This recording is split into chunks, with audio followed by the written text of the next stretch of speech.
Hello guys, and welcome to my What Did I Do Wrong video. Now, when you're fairly new to Starcraft, or even sometimes when you're an expert, and I'm not an expert, I'll just make that very clear, I'm still a noob, I'm only a lowly diamond, there are many players that could give me advice, but the point is, sometimes you'll play games and you'll lose, you'll just die, and you'll not have a clue, you'll feel everything went right, you did your build well, you macroed well, but you'll still lose the game. And at that point, I encourage you to look at this. This is Day9's website, of course, and we all know about the videos, but recently he added the forum feature.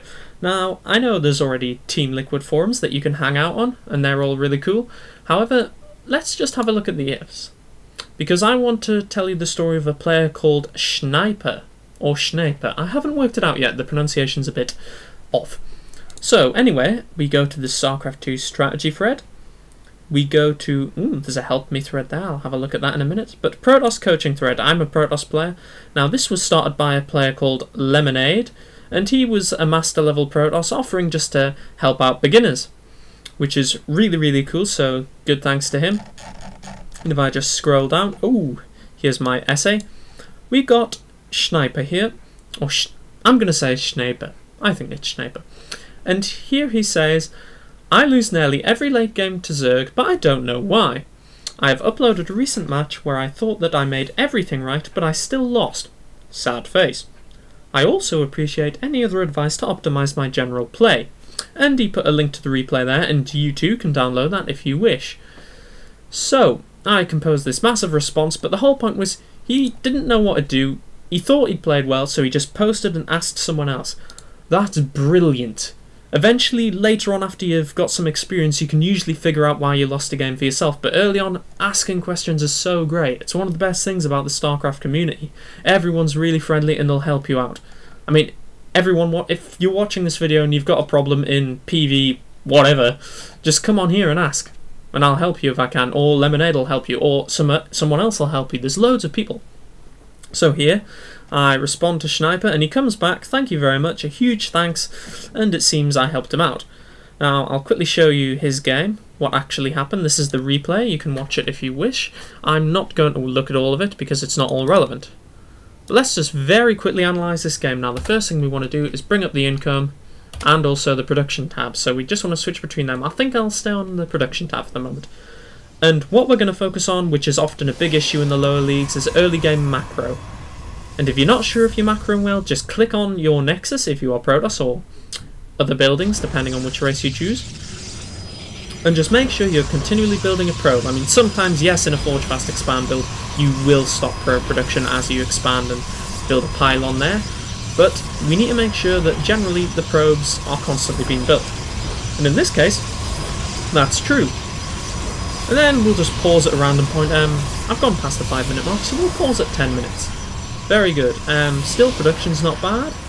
Pretty good. 2 probes. No probes. No. Ooh, that's a bit of a gap. There we go. 2 probes again. So, there's a little room for improvement, but generally it's quite good. And we're trying to figure out why we lost this game, because we don't know. Oh yeah. Right. So we look at the income, we find we are 10 harvesters ahead of our enemy. That's pretty significant. 10 harvesters, the Zerg. I'll just explain something that happened that I didn't show you just there. This Zerg actually built his 2 gas and roach warren extremely early. It really looked like a roach all-in, so that's why all these cannons are here, which is the right choice. You need the more cannons if they're going for early roach. If you are Forge Fast Expanding, of course. Other builds, it depends.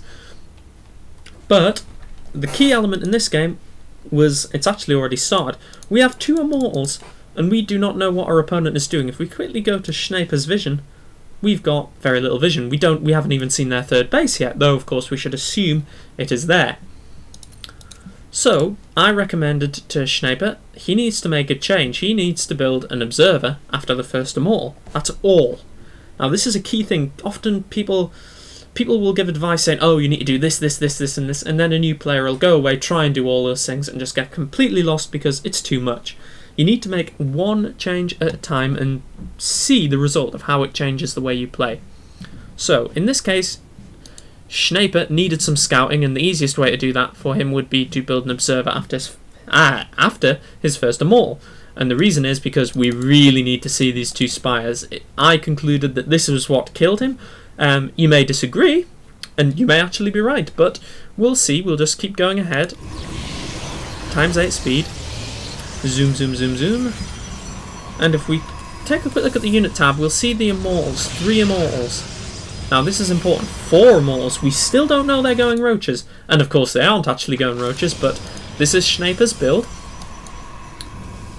And we're building up a really, really strong anti-roach army. Maybe 1 or 2 more sentries for against roaches, but this is really powerful. If the enemy went max roach, they would die. Very simply. So we have a look. We're on fairly equal economy. Both players. 3 base. Zerg's just got his 4th. And Protoss is looking to expand down to his 4th as well. So we just slow this down a minute and take a quick look at the unit tab. Whoop, I already had it up. The supply is fairly even. In fact, that's very good for Protoss versus Zerg. Zerg should nearly always be ahead on supply. And we've got this big army moving out across the map. But, of course, we need to have a quick look at the unit composition now because there was no scouting. Schnaper still doesn't know what his enemy has, and he's moving out to attack. So, if we take a look at the army composition, there are 8 immortals in this force. That is a huge number. That, supply-wise, that's another 16 stalkers. Or, well, quite a few Archons, which would be very useful here. But anyway, Schnaper has not scouted that, so we keep moving. Some Lings. He goes to... I was worried he was going to move his whole army back there for a second, but no. He's just warping in some Zealots to deal with that. He's going to lose a few probes, but not too critical. Meanwhile, the main attack, and this is where we lose the game.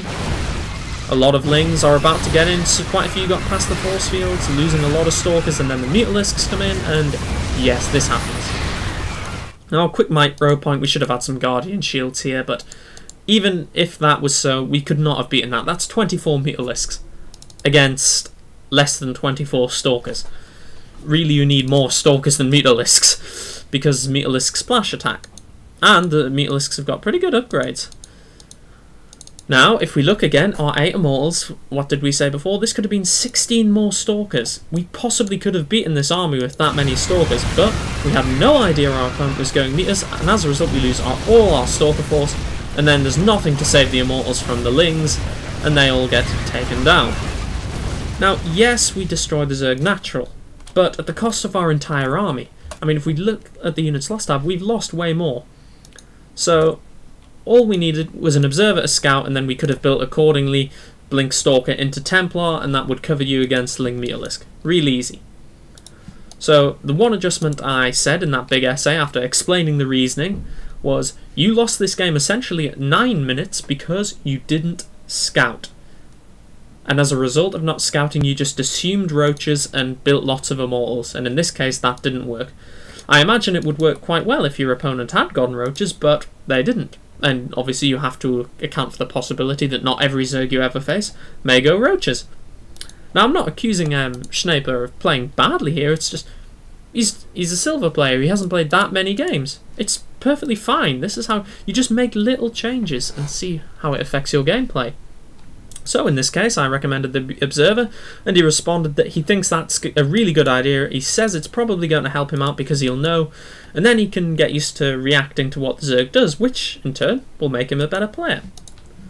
So I guess the moral of this story is, if you're really unsure as a beginner, you just don't know, you don't have the experience to analyse the replay yourself and try and find the mistake, ask a friend, ask a member of the community. I mean, here we go back to Day 9's forums. Thank you very much. If we look up here, there's probably loads of these stories. Let's have a look. There we go, another reply. Oh, that one was by me.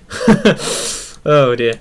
But yes, seriously, just come on Day 9 forums or go on Team Liquid. I actually prefer the Day 9 forums because the community here is actually a bit smaller and I just find it easier to manage. Team Liquid's like massive. If you're not really used to using forums that much, it can actually be slightly intimidating. So if you've got a question, just come on and ask. Just make a new thread. Make something. Like here, if we go in the Help Me thread, let's have a look. What have we got?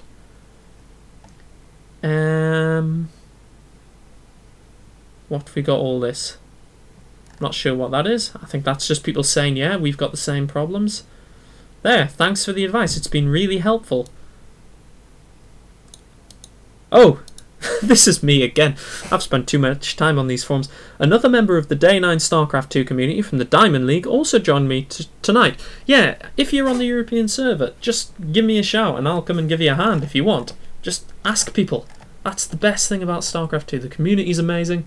So I hope if you've got a problem and you're a low-level player and you're just thinking, oh, this game's too hard, I can't do it. Yes, you can. You just need a little bit of help. And there's nothing wrong with that. You'll be a better player, and eventually you'll be able to work out your own builds, your own strategies, and the game really gets cool once you get higher up. So I hope that's been useful to some of you guys, and I hope, Sniper, that video made clear why you lost that game. And hopefully you'll take my advice, build the Observer, and you should be much better at fending that particular attack off.